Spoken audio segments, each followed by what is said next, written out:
Bonjour. Bonjour Capucine, je suis ravie de te recevoir aujourd'hui dans ce live. Et ben merci à toi de m'inviter. Très contente. Donc, le thème de ce live, c'est de parler de la résidence d'artiste que tu suis aujourd'hui. Donc, il fait super Ouais, beau, mais donc toi, tu es ouais, vers à Genève. tout à fait. Et Euh, avant de parler de tout ça, on va parler un petit peu de toi, on va parler de ton parcours, on va parler de ce que tu fais aussi en tant que céramiste. On va détailler déjà tout ça. Donc, est-ce que tu peux nous parler de toi et du parcours qui t'a mené à la céramique parce que tu es céramiste, mais tu es aussi illustratrice. Donc, je ne sais pas comment ça a commencé, qu'est-ce qui a pris le pas sur l'autre, comment ça se passe. alors, de base, moi, j'ai fait des études de design d'espace, donc j'étais à Olivier Thiers et à l'école Boulle. Et du coup, pendant ces études-là, moi, je me suis, enfin, en fait, j'ai eu un petit, enfin, je sais pas comment expliquer ça, mais en fait, les outils qu'on me proposait pour la représentation des projets ne me convenaient pas du tout. Du coup, j'ai commencé à reprendre le dessin et à modeler des choses pour faire de la recherche pour des maquettes ou des choses comme ça. Donc, j'ai acheté des pains d'argile et j'ai commencé à refaire des choses comme ça. Et en fait, enfin voilà, je me suis vraiment amusée après à faire mes storyboards en BD et à m'amuser à faire mes maquettes. Et je me suis dit, au final, c'est presque ce qui me plaît le plus dans le projet en soi. Donc après, j'ai vraiment gardé cette partie-là et développé cette partie dessin. Je trouve qu'il peut en plus apporter une dimension plus sensible à un projet que des images 3D qui vont figer les choses. Ça laisse encore plus de place à l'interprétation. Donc voilà. J'ai travaillé ensuite pendant un an dans une agence d'urbanisme et de paysage à Nantes. Et pour laquelle, du coup, je continue à faire des dessins à la main. Même à la suite de ce travail, de cette expérience-là, j'ai continué à faire des dessins pour du projet urbain. Et ensuite, en fait, quand pendant que je travaillais, je me suis dit qu'il me manquait du coup ce contact-là à la matière et que enfin, la céramique, c'était dans ma tête depuis très longtemps. Et je me souviens quand je faisais mes études, je me suis dit, mais en fait, faudrait que tu reprennes une formation là-dedans. J'avais vu les DMA dans les écoles dans lesquelles j'étais et je me suis dit, mais en fait, ça me plaît trop. Mais je pense que j'avais du mal à me lancer, même aussi, je pense, par rapport à, ça peut avoir un côté moins rassurant pour ses parents que de faire un cursus design d'espace qui est un peu plus qui va vers des métiers plus, on Plus va dire, sécure. rassurants, plus Mm. sécures, ouais. Et puis voilà, et en fait, à un moment, je me suis dit non, mais il faut que je m'écoute. J'allais avoir peut-être 25 ans et je me suis dit c'est maintenant qu'il faut que je tente quelque chose. Et voilà, et en fait, j'ai cherché des formations. Je suis tombée au téléphone avec la Maison de la Céramique de Dieulefit, avec Marion Boisjol, qui m'a dit, enfin, avec qui j'ai eu un long entretien au téléphone et qui m'a dit, bah, je crois que t'as pas le choix, t'es mordu, t'es obligé de, de te lancer là-dedans. Et qui m'a dit, bah, écoute, prépare, nous, on fait les sélections en avril, prépare ton dossier jusque-là. Et donc, j'en ai profité pour aller faire des stages dans à droite à gauche. Après, il y a eu le confinement, donc je travaillais un peu chez moi aussi. Et puis j'ai eu la chance de rentrer dans cette école-là qui a été vraiment qui a tout changé quoi, qui est une super formation dans la Drôme à Dieulefit. Et, Et et c'est là, quelle ça a été formation vraiment que tu as merveilleux. suivie c'est quelle formation que tu as suivie à la maison de la céramique? C'était la formation Ça s'appelle artisan céramiste. créateur, non, c'est pas ça? Je crois que ça s'appelle céramiste. Je sais plus comment il s'appelle précisément. En gros, il propose deux formations, soit une ou pour les professionnels qui ont envie de se respécialiser dans quelque chose. Donc en, je crois que pendant 2, 3 mois, on repart sur un espèce de petit cursus de formation sur un sujet précis. On va être en lien avec un autre céramiste et aller faire, je sais pas, un peu comme si quelqu'un nous chapeautait. Ça peut être pour développer, je sais pas, une gamme, je sais pas, une gamme d'émail qu'on a envie de, pardon. C'est bon.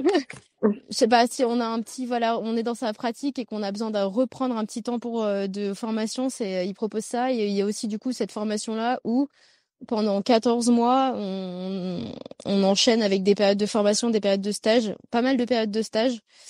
Et voilà, et c'est une des seules formations, enfin je crois que d'ailleurs ils sont en train de couper les subventions, mais qui était encore subventionnée par l'État et la région. Il y en a de Donc moins qui en moins les était, subventions, c'est de plus en plus compliqué, ouais. ouais.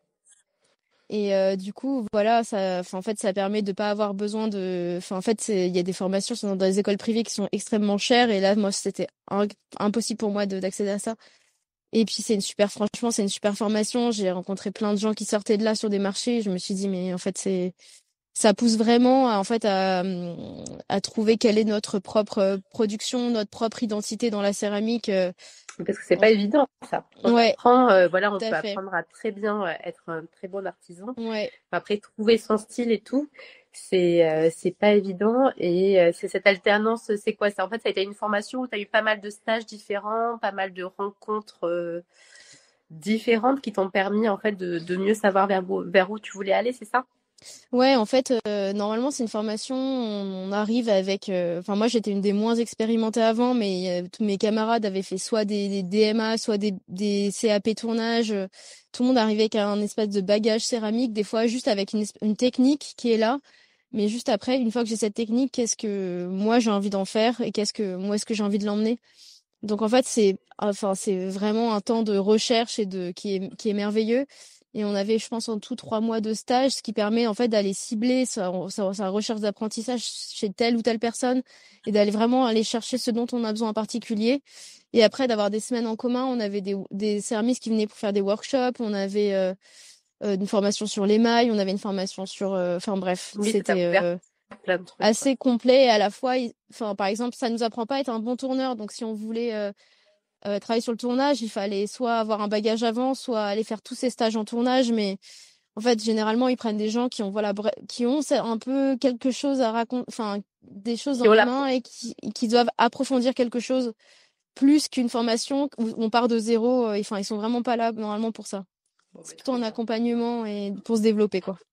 Voilà. Donc, toi, tu as fini tes études. Donc là, hop, Ouais. t'es sortie de Je cette suis formation sortie à en biologie. 2021, fin 2021. Je vais trouver un bout d'atelier en début 2022 et je me suis lancée à ce moment-là.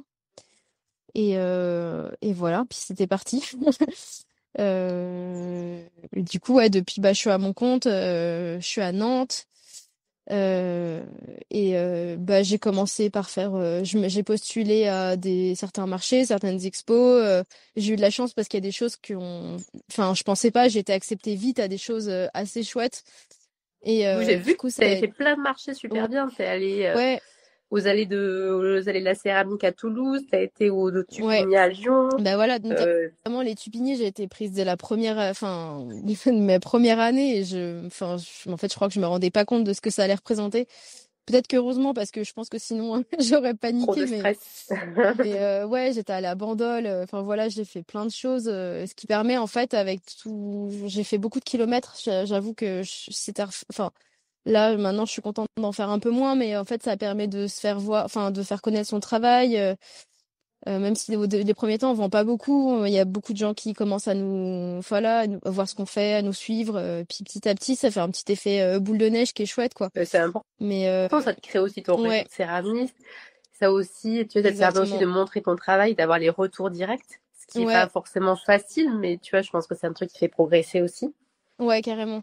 Carrément. Et puis même en fait, les marchés, c'est des lieux assez chouettes pour rencontrer aussi ses collègues, quoi. C'est vrai qu'on est quand même des fois assez seul dans son atelier et d'aller sur les marchés, c'est un moment où on peut rééchanger entre nous sur des problématiques, se donner des conseils sur tel ou tel endroit. Est-ce que ça, des fois, c'est vraiment, est-ce que ça vend, est-ce que ça vend pas bien? Enfin, en fait, il y a vraiment une solidarité entre nous, qui est chouette et qu'à chaque fois que je retourne sur un marché, même si des fois c'est dur, faut préparer plein de choses, faut se lever tôt, enfin, installer son stand. En fait, il y a des moments comme ça d'échange qui sont tellement précieux et qui font avancer aussi, on se donne tous des conseils enfin, dans ce métier, il y a quand même une bienveillance et une entraide qui est super voilà, faut pas la perdre. Et je trouve que c'est pour ça que j'aime bien, moi, sortir de l'atelier et aller sur des événements.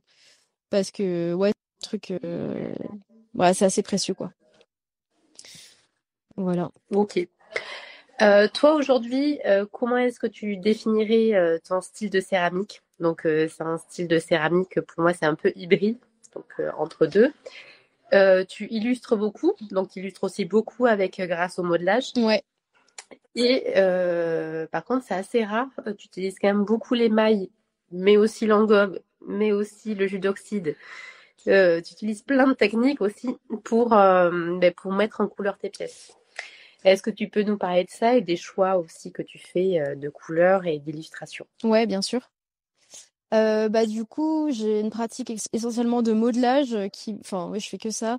J'aime bien avoir un espèce de modelage assez libre et spontané, un peu qui se rapproche de ma manière de dessiner, où j'avais un trait qui pouvait être un peu tremblant. Et j'aime bien dessiner enfin, avoir une espèce d'efficacité aussi dans le dessin. J'aime pas passer des heures à dessiner quelque chose. Et dans la poterie, c'est un peu pareil. J'aime bien en fait, ça fait sortir des lignes et des mouvements qui sont différents de si on passe 3 jours sur une pièce ou si on en passe une demi-journée. En fait, on va avoir des gestes qui vont différer, qui vont apporter une énergie différente à la pièce. Et du coup, je retrouvais un peu du coup comment dire, mon identité de dessin dans ma poterie avec le modelage. Et du coup, c'est ce que j'ai voulu garder. Donc, en fait, j'aimais bien faire une genre enfin, en fait, faire des éléments qui ressemblent à de l'utilitaire, mais finalement qui sont pas forcément utiles et pratiques au quotidien, mais qui sont vraiment l'idée d'une assiette comme moi je l'aurais imaginé ou je l'aurais peint. Et voilà, qui sont comme des objets qui étaient un peu sortis d'une peinture, quoi. J'aimais bien cette idée-là, donc et d'être un peu à la frontière du coup entre l'utilitaire et de la sculpture. Euh, et voilà, aujourd'hui, du coup, je travaille un peu avec du grès et aussi de la porcelaine, mais j'ai décidé d'en faire deux choses assez différentes. Parce que pour le coup, la porcelaine, elle va accepter moins de enfin, oula, un chien, pardon. Elle va accepter moins comment dire, de surépaisseur. Enfin, elle demande un peu plus de rigueur quand même. Et dans ce cas-là, en fait, j'ai décidé de partir sur cette surface blanche où je vais dessiner dessus, du coup, pendant des heures, mais qui va m'apporter ouais voilà un résultat un peu différent. J'aime bien l'effet de saturation aussi du décor qui fait que la pièce elle a l'air enfin elle est vraiment complètement recouverte de décor et en fait de loin les gens ils disent on dirait des espèces de vieilles porcelaines asiatiques et au final ben en fait c'est un dessin qui est tout autre. Euh, voilà donc ça je décide dessus avec des crayons d'oxyde sur de la porcelaine que je recouvre ensuite d'un émail transparent. Et ensuite, du coup, j'ai donc cette collection un peu en grès, un peu plus spontanée, plus libre, plus sculpturale. Parfois, du coup, en galerie, j'amise aussi à faire des mises en scène. Enfin, voilà, je pars vraiment sur cette dimension plus culturelle et en marché, je la rapproche un peu plus de l'utilitaire parfois. Où là, je vais utiliser à la fois de l'émail mat, de l'émail brillant. J'aime bien le contraste des deux. L'émail mat, ça rappelle vraiment aussi le côté gouache, le côté... Enfin, en fait, ça fait vibrer la couleur d'une autre manière que la brillance. Donc j'aime bien l'utiliser, ce contraste entre les deux en fait.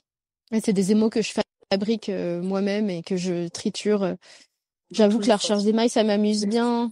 J'aime bien enfin savoir ce que je fais en fait dans mon émail, comprendre les choses. Et c'est vrai que j'ai eu de la chance d'avoir un enseignement de l'émail qui m'a ouverte là-dessus et qui m'a décomplexée aussi sur parce que ça peut paraître un peu terrifiant au début, les formules et tout ça. Et au final, il y a des fois des approches qui sont assez simples et qui veut dire ouais décomplexe enfin qui comment on appelle Oui, en je perds le mot. fait, quelquefois, on a l'impression que les mailles, c'est hyper compliqué, mais en soi, tu peux vraiment Non ouais pas tellement simplifier et aller au but, quoi. ouais carrément et même avec des matières simples j'ai jamais 15 choses dans mon émail et en fait en faisant des petites variations on peut s'amuser beaucoup quoi donc voilà et ensuite sur mes couleurs enfin c'est vrai que je travaille pas mal avec la couleur moi ce qui commence à me poser un peu un problème en ce moment en termes de pour ma santé parce que c'est pas anodin la couleur en céramique on utilise forcément des choses toxiques Oui, que ce toi, c'est soit beaucoup pour de soi. bleu et de fer, Ouais, peut-être. Toi, c'est le le cobalt et le bleu, cuivre. cobalt, cuivre, ouais, beaucoup. J'ai appris aussi que les roses étaient hyper toxiques. Donc, Eh ben oui, il y a en le fait, c'est cadmium surtout à les l'intérieur. matières brutes. Enfin, c'est vrai qu'en fait, je me rendais pas forcément compte. Enfin, j'en parle. Enfin, je crois que c'est important d'en parler, mais je me rendais pas forcément compte quand j'étais des fois à l'école, parce qu'en fait, on fait des pièces, mais on en fait quelques-unes. On se dit, ah, en fait, ça va, c'est de temps en temps. Mais c'est vrai, quand on en est arrivé à une production, on fait beaucoup de choses. Enfin, on en fait du coup on fait régulièrement des pièces. On se retrouve vraiment confronté souvent à ces matières-là et voilà. Et en fait, voilà, ça questionne pas mal. Moi, en tout cas, c'est mon petit souci du moment. Et j'essaye de repartir du coup sur une autre gamme de couleurs en intégrant un peu plus de fer et de cuivre qui sont elles des matières assez safe pour l'homme. Et voilà, donc faut essayer de jongler un peu avec ça entre son envie de faire de la couleur, ses problématiques à la fois environnementales et de santé. Mais voilà, en tout cas, moi c'est vrai que le violet c'est une couleur que j'aime particulièrement, que j'adore avoir dans une gamme de couleurs, parce qu'elle fait vraiment un pont, je trouve, entre le chaud et le froid.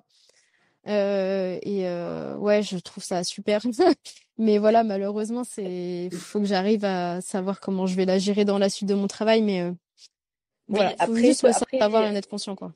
après, pour moi, il y a plusieurs types de problématiques, c'est-à-dire, voilà, que comment on fait venir le cobalt, est-ce qu'on est OK avec ça? Après, il y a la problématique pour soi et pour les autres. Et en fait, la problématique pour soi, aujourd'hui, par exemple, aux États-Unis, ils sont beaucoup moins alarmistes que ce qu'on est aussi Ouais. que nous en France. Donc, il y a quelques mesures, il y a des mesures qu'il faut prendre, bien sûr, quand on prépare ses émaux. Mm. Mais après, pour moi, il faut vraiment différencier le tout. Et aujourd'hui, il n'y a pas forcément d'études au niveau de la céramique qui est faite sur la nocivité pour le céramique des Ouais, gestes. ouais, ouais.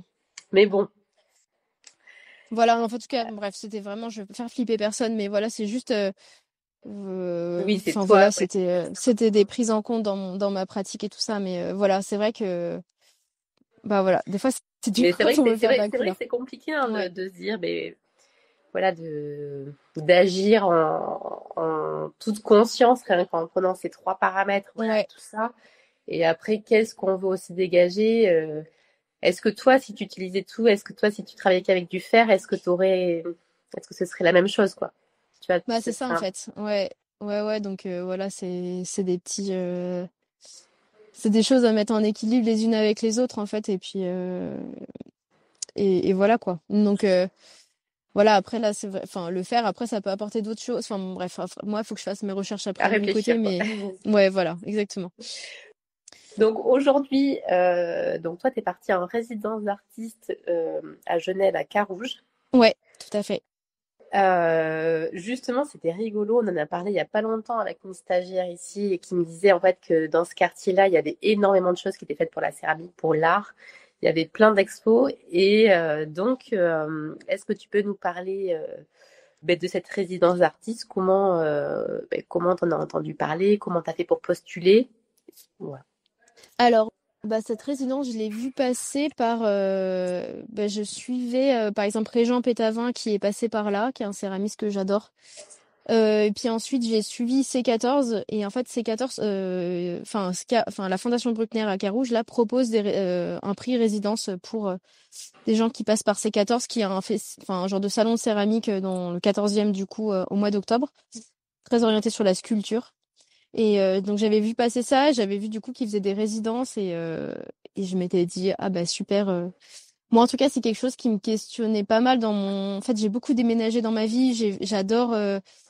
J'ai vécu des Erasmus, des choses comme ça. J'adore le côté partir quelque part pour un moment et m'imprégner un peu de la vie. Enfin tu vois d'une vie enfin ailleurs quoi. Enfin, vraiment d'aller chercher des expériences de vie un peu partout. Et c'est vrai que la céramique, c'est un côté un peu sédentaire parce que une fois qu'on a son atelier, on a son four et tout, c'est plus compliqué de bouger. D'ailleurs, on peut pas faire vraiment de télétravail. Ouais. Et moi, c'est vrai que c'est un truc qui me disait, je me suis dit, oh là là, mais il va falloir que je trouve des solutions à mon envie de bougeotte un peu et avec ce métier-là. Et donc, je trouvais que les résidences, c'était un bon compromis pour ça, pour justement aller un peu voir comment ça se passait ailleurs, aller, voilà, expérimenter d'autres choses avec d'autres matériels. Et donc j'avais vu passer cette résidence, j'ai postulé, ouais, c'était déjà l'année dernière, hein, ouais, après à la même époque, j'avais postulé pour cette résidence-là parce que ouais, je savais qu'ils avaient, enfin que c'était chouette. Régent m'a dit mais vas-y, tu vas voir, c'est trop bien. Du coup voilà, j'ai vu avec mon copain si c'était bien ok et puis tout et puis voilà. Et j'ai eu la chance d'être prise et ils proposent deux résidences en fait pour une pour jeunes céramistes et une pour des céramistes un peu enfin voilà. Donc avec des bourses un peu différentes mais ça vaut quand même le coup en fait je sais qu'il y a des résidences qui sont payantes, ça j'ai un peu du mal à comprendre le principe mais là en tout cas voilà, ça offre un atelier, ils prêtent un appartement, ils payent des cuissons. Enfin, voilà, il y a quand même plein de choses hyper chouettes. Ici, ils ont un four de 1500 litres Oh, qui permet 1500 de. litres, laisse Ouais, tomber. c'est un gros bébé qui permet de faire des grandes choses. Donc, voilà, et l'atelier est ici vraiment magnifique. Et c'est vrai que du coup, voilà, cette vie en Suisse, ça aère l'esprit, ça te fait quitter un peu l'atelier dans lequel moi j'ai passé beaucoup trop de temps de mon atelier l'année dernière, je pense. Et ça me fait du bien d'aller voir ce qui se passe ailleurs, de rencontrer d'autres personnes, de travailler autrement en fait. Trop bien. Donc voilà, c'est une forme de respiration un peu et de recherche quoi. Donc là, toi, tu y es pour combien de temps et comment ça se passe? Est-ce que tu y es toute seule? Est-ce que tu y es toute seule? Est-ce qu'il y a d'autres artistes aussi avec toi? Alors, je suis arrivée début janvier et je repars fin février là. Et je reviendrai un peu en cet été pour terminer des choses. Donc en tout, en fait, faut faire entre 2 mois et 3 mois au choix. Voilà, après, faut s'adapter à quand est-ce que l'appartement qui prête est disponible et tout ça. Mais voilà, donc ça m'allait très bien à l'hiver. Je trouve que c'est une période qui est après Noël, ça Un fait peu du dur bien aussi, d'avoir. Ouais, moi, il fait froid à l'atelier. Du coup, je me suis dit, c'est bien, ça va me permettre de laisser reposer mon cerveau pour essayer d'avoir des nouvelles idées. Après une période qui a été extrêmement dense, il se passe pas beaucoup de choses en plus en termes de marché expo à ce moment-là. Donc, c'est vraiment la période idéale pour moi pour réfléchir à des choses. Voilà, bref, j'ai trouvé que c'était parfait. Donc voilà, donc en fait on m'a donné les clés, j'ai mon espace à moi dans l'atelier, je suis autonome, je viens quand je veux, je peux je peux dormir, enfin bref, voilà. Et ensuite il y a d'autres gens qui sont là mais qui eux louent leur espace. Et en fait c'est aussi un endroit où il y a des céramistes, enfin qui sont principalement qui habitent à Genève, Carouge dans les parages et qui viennent louer un espace pour 1 ou 2 mois selon s'ils ont une expo ou quoi à faire, ce qui permet en fait de pas je pense qu'ici aussi, l'accès aux ateliers, il est assez, enfin, la vie est très chère ici.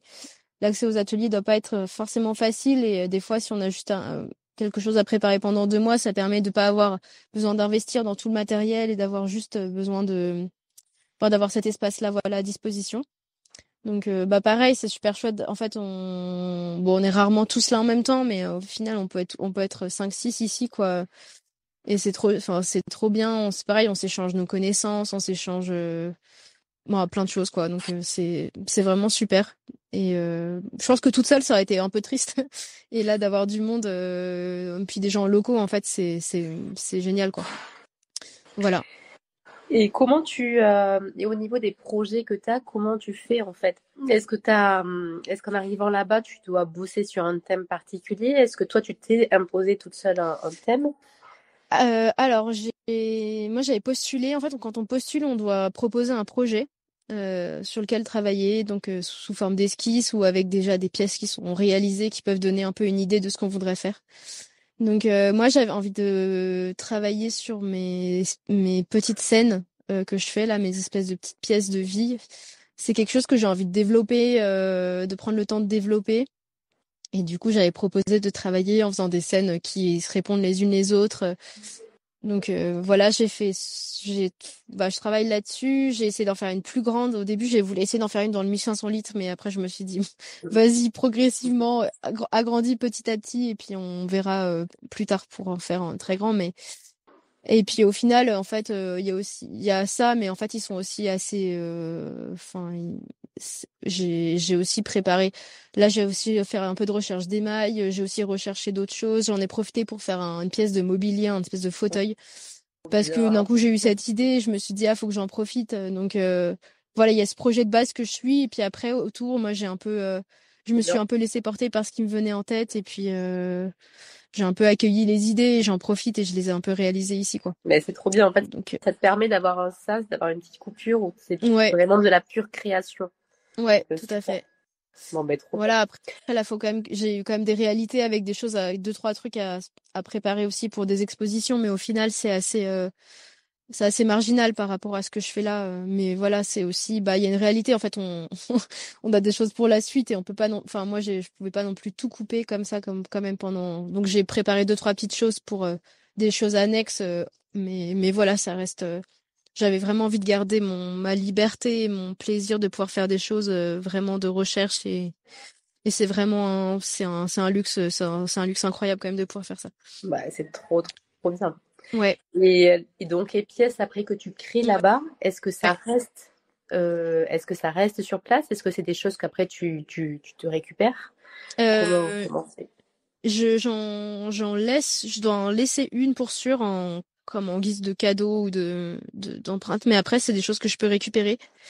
Et ensuite, ce qui est demandé aussi, c'est de mettre en avant le fait que ces pièces-là ont été réalisées avec l'aide de la Fondation Bruckner, ce qui est bah, la moindre des choses. Voilà. Donc non, ouais, voilà, je vais laisser une ou deux pièces et puis ensuite je vais récupérer le reste. Pour moi, mais toujours avec le fait d'estampiller ces pièces-là comme inscrites dans cette résidence, quoi. Trop bien. Voilà. Donc là, toi, ben, le mois prochain, va falloir que tu rentres à l'atelier. Ouais. Euh, donc là, quand tu es dans ton atelier, à quoi ressemblent tes semaines de céramiste ou sculptrice céramiste? Je sais pas comment tu dis. Ouais, céramiste.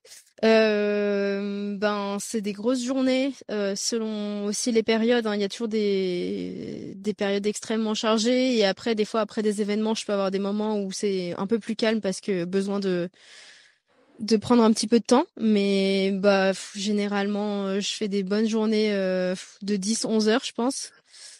Et voilà, petit à petit, j'essaie de moins retravailler les week-ends pour essayer de garder vraiment une frontière entre ma vie perso et ma vie pro, mais c'est pas facile. Je pense que la première année, j'ai dû travailler au moins 3 week-ends sur 4 par mois. La deuxième, ben, j'ai essayé de réduire un peu, mais c'est vrai que c'est entre les marchés où on doit du coup travailler le week-end et des fois des pièces à finir le week-end. Au final, en fait, ça va vite. On est vite à se faire embarquer, quoi. Donc et voilà, et dans les premiers temps, je pense que je faisais beaucoup de bêtises, je cassais beaucoup de choses, j'avais beaucoup de problèmes techniques, j'ai beaucoup moins maintenant. Donc petit à petit, j'ai l'impression d'être un peu plus efficace dans mon travail et voilà, de pouvoir être capable de produire même plus de choses dans le même moment. Mais ouais, voilà, c'est vrai que c'est des journées denses. C'est des journées denses, il y a des jours et puis après moi j'adapte un peu ce que je fais selon mon énergie. Il y a des jours je me sens pas capable de dessiner, du coup je vais faire du modelage ou des choses vraiment un peu comme je dis en pilote automatique quoi. Faut qu'il y ait des choses faciles, des pesées, des choses.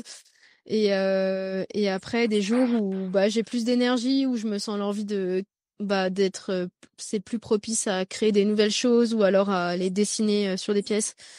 Donc en fait voilà, selon soit j'ai vraiment des trucs impérativement à faire et du coup là j'ai pas trop le choix et sinon j'essaye d'adapter parce que le dessin ça demande quand même une énergie assez particulière. Par exemple, c'est extrêmement dur de faire 10 heures de dessin à la suite. Enfin vraiment moi le décor me vide de mon énergie assez vite. Mais du coup voilà et à la fois en fait j'essaye d'alterner toujours et c'est pour ça que j'aime bien avoir ces deux collections, c'est que ça me permet d'avoir cette partie dessin où je vais me donner beaucoup d'énergie pendant voilà quelques heures, après repartir sur un modelage qui va me mettre dans une autre qui va me demander en fait d'autres comment dire capacités dans la journée quoi. Donc j'avoue que je change pas mal de tâches en fait selon comment je me sens. J'ai pas envie de dessiner dans la souffrance et dans le j'ai envie toujours d'essayer de garder de la fraîcheur dans mon dessin et du coup ça nécessite de voilà d'essayer de changer de tâche en fait assez régulièrement aussi quoi. Donc voilà, je sais pas si j'ai bien répondu à ta question mais Ouais, c'était parfait. Donc c'est ouais. pas voilà. Donc oui, en fait, tu travailles quand même beaucoup. C'est quand même Ouais. assez diversifié. Ouais. Mais le but, c'est d'arriver aussi à réduire un petit peu ses heures et à arriver à avoir une vie avec de la céramique, quoi. Bah je pense ouais, c'est important mais après comme n'importe quelle personne qui a son entreprise, je pense que c'est dur et pour en vivre, ben j'ai l'impression que des fois il faut le temps de trouver aussi le bon prix en fait. Quel est ton prix, le bon prix à mettre à tes pièces, qui est genre rémunère bien ton temps de travail et enfin avec lequel tu es en accord. Voilà, c'est des choses qui me prennent du temps à se mettre en place. Moi, je pense que ça prend bien au moins 3 ans quoi avant de trouver le bon équilibre dans tout ça. Et encore, je suis même pas vraiment sûre de l'avoir trouvé, mais voilà, il y a tout ça à mettre en place et en fait, surtout au début, je trouve que c'est dur de refuser des choses qu'on propose. On a envie on a envie, enfin moi, en tout cas personnellement, j'avais envie de me donner toutes les chances pour que ça réussisse et parce que aussi financièrement, c'est extrêmement compliqué, donc on se donne tout, on essaie de mettre toutes les chances de son côté, donc ça nécessite des fois de passer beaucoup d'heures à l'atelier, voilà. Mais après, je connais aussi des gens qui arrivent à être aussi, par exemple, quand des enfants qui arrivent à être extrêmement efficaces, ils passent peut-être peu de temps, mais du coup, ils ont une efficacité redoutable quand ils sont à l'atelier. Donc voilà, ça se compte pas forcément toujours en termes de d'heures. Et je pense qu'en fait, quand on arrive à cette efficacité-là, c'est qu'on a mis, enfin voilà, qu'on a essayé beaucoup de choses auparavant, qu'on connaît sa méthode de travail et que on est capable d'alléger ces horaires-là, quoi, par exemple. Je sais pas si ça a du sens ce que je dis, Mais mais oui, voilà. Mire, au tout début, tu es obligé d'explorer et même quand tu vas changer de style et changer de type de pièce, tu auras toujours beaucoup plus de difficultés ou beaucoup plus, tu sais, de problèmes que tu vas rencontrer. Donc là, tu auras des X pièces, tu vois, que tu vas louper. Et Ouais, petit à petit, ce taux de raté ouais, va diminuer. Donc après, tu auras moins de temps aussi, ouais, ouais, ouais. obligatoirement à passer dans l'atelier. Donc Et aujourd'hui, est-ce voilà. que tu dirais que tu vis de la céramique? Ouais, on peut dire ça. Enfin, je vis, c'est pas des milliers des cents, mais moi j'ai fait pas mal d'erreurs. Je suis pas très bonne en papier, gestion administrative, vraiment c'est catastrophique. Donc j'ai fait pas mal d'erreurs, mal déclaré mes frais. Et au début, je sais pas si peut-être je rentre trop dans les détails, mais peut-être c'est important pour les gens qui se lancent, mais avoir mal déclaré mes frais et du coup avoir payé beaucoup plus d'URSSAF que j'aurais dû. Et du coup, j'ai l'impression d'avoir payé un peu ça après là ces dernières années d'avoir trop, enfin d'avoir mal géré parce que trop de temps à l'atelier et pas assez de temps en fait devant mon ordi à gérer ce genre de choses. Et donc voilà, mais ouais, bah, je pense que ça prend bien 3 ans, quoi. Ça a pris 3 ans et encore, j'ai eu beaucoup de chance. J'ai fait des événements, par exemple Saint-Sulpice, les Tupiniers, qui sont des événements, même, pareil, je dirais même Céramique 11, hein, qui sont des événements où j'ai pu bien gagner ma vie. Et, euh, et voilà, mais c'est vrai qu'en fait, tout a un peu augmenté. Donc voilà, enfin, franchement, ça va, je vis de ça, mais c'est Oui, c'est pas pas la c'est folie. pas la folie. Et pour C'est autant, je me dis, des fois, je sais pas comment je pourrais faire mieux, quoi. Donc c'est ça des fois qui est un peu dur, et ça demande aussi énormément de ressources mentales. Moi, j'avoue qu'il y a des moments, j'ai eu un peu envie de lâcher parce que c'est pas facile et à la fois, en fait, je me dis ouais, c'est une chance pour plein d'autres choses. En vrai, j'ai trop de chance de faire ça. Mais c'est vrai que ça demande énormément enfin, mais vraiment, enfin, que ce soit ce métier-là ou n'importe lequel, quand on est à son compte, ça demande de se euh, battre, quoi, un peu. bah oui. Ouais. Voilà. Donc, à voir, j'ai l'impression que c'est en train d'être annulé, mais là, je pense que le truc sur la TVA, Normalement, il ça y a aurait un été un peu la côté, goutte mais d'eau. oui. Ouais. Ouais. Ça aurait pu être dur, mais voilà. Donc, j'en vis, c'est pas énorme, mais j'ai de la chance de pouvoir, ouais, me verser un salaire, en fait. Donc, je suis assez reconnaissante et ouais, je me dis que j'ai de la chance de pouvoir faire ça. Bon, ben top. Ouais. Et donc, pour terminer, est-ce que tu auras en tête, est-ce que tu pourrais nous citer 2 livres d'inspiration, 2 livres qui t'inspirent, qui sont un peu, je sais pas, des livres que t'aimes bien feuilleter, qui t'apportent de l'inspiration. Oh là là, j'ai pas réfléchi à ça. 2 livres que j'aime bien feuilleter. Euh, Ah, c'est une bonne question. Bah, moi, je sais, à chaque fois, je pense à cette personne parce il m'a donné envie de redessiner. Mais j'adore les BD c'est très grand public, mais Guy Delisle, j'ai adoré ses BD. En fait, ça m'a redonné envie de prendre mes crayons et de raconter des choses de manière à la fois simple et légère et voilà, et à la fois de raconter des choses enfin, il raconte des choses assez importantes sur les pays dans lesquels il part. Euh, c'est toujours ma référence. Et un autre livre, ça peut être sur la céramique ou Que pas t'as forcément envie. que j'ai envie. Je sais pas.